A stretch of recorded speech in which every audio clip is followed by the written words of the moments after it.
स्वागत है आपका आपके अपने YouTube channel English with Chunna पर। मैं आज का जो टॉपिक लेकर आया हूँ वो है use of shall be and will be. तो चलिए इसको फुल डिटेल में हम लोग आज पढ़ते हैं। सबसे पहले है कि जब क्रिया के अंत में गा, गे, गी हो और वाक्य के भाव से स्पष्ट हो कि दी गई स्थिति भविष्य में अस्थायी रूप से बनी रहेगी, तब शैल बी और विल बी का प्रयोग होगा, जैसा कि आप नीचे दिए गए उदाहरण में पाएंगे। सामान्यतः आई और वी के साथ शैल बी तथा अन्य सभी सब्जेक्ट के साथ विल बी का प्रयोग होता है।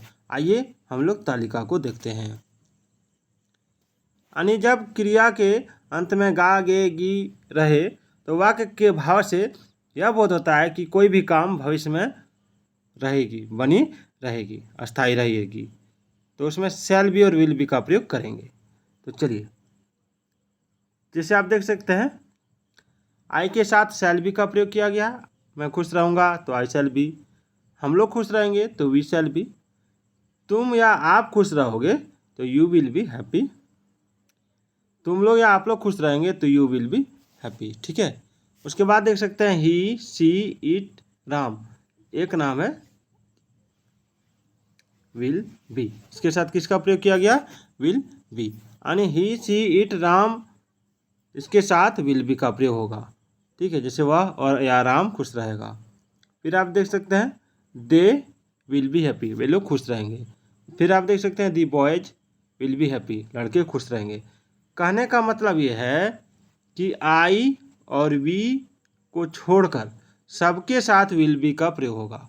ठीक है, सबके साथ विल बी का प्रयोग होगा, लेकिन आई और वी के साथ शैल बी का प्रयोग होगा। ठीक है, इसको याद रखिएगा। आई और वी के साथ किसका प्रयोग होगा? शैल बी का। आप देख सकते हैं। तो चलिए इस पर आधारित कुछ एग्जाम्पल आप लोग देखते हैं। मैं खुश रहूँगा तो आई शैल बी हैप्पी, क्या बनेगा? I shall be happy. आप देख सकते हैं। मैं तैयार रहूँगा तो I shall be ready, I shall be ready. हम लोग भूखे रहेंगे तो we shall be hungry, we shall be hungry. आप देख सकते हैं। तुम उपस्थित रहोगे तो you will be present, Sita बीमार रहेगी तो सीता विल बी इल, वे लोग ईमानदार रहेंगे तो दे विल बी ऑनेस्ट, वह भूखा रहेगा तो ही विल बी हंगरी, वह भूखा रहेगा, ही विल बी हंगरी। आप देख सकते हैं। वह महान आदमी बनेगा तो he will be a great man, he will be a great man.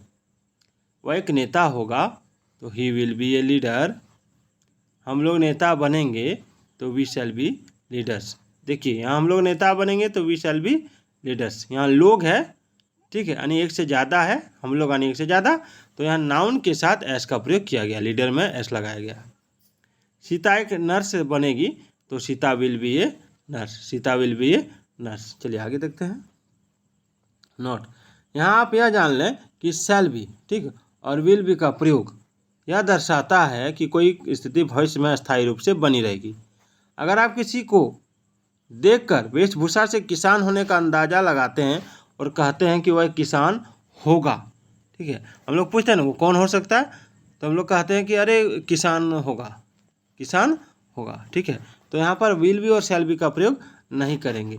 ठीक है, उसके बारे में हम लोग अंदाजा लगाते हैं। ठीक है, उसका भविष्य का स्थिति के बारे में नहीं बताते हैं, हम लोग अंदाजे से कहते हैं कि हो सकता है वो एक शिक्षक होगा या हो सकता है वो एक किसान होगा, तो वह किसान होगा तो उसका बनता है he would be a farmer. ठीक है, he would be a farmer, और यह वर्तमान समय का बोध कराएगा। यहाँ इसकी अंग्रेजी he will be a farmer नहीं होगी। ठीक है, ही विल, ये फार्मर का अर्थ है कि आने वाला समय में वह किसान बनेगा और अपनी स्थिति को कायम रखेगा, लेकिन यहाँ पर हम उसकी पहचान को जानते हैं। ठीक है, पहचान को जानने का कोशिश करते हैं कि वह कौन सा आदमी है। तो आज का ये वीडियो आपको कैसा लगा कमेंट जरूर कीजिएगा। तो फिर मिलते हैं अगले एपिसोड में, तब तक के लिए जय हिंद, जय भारत।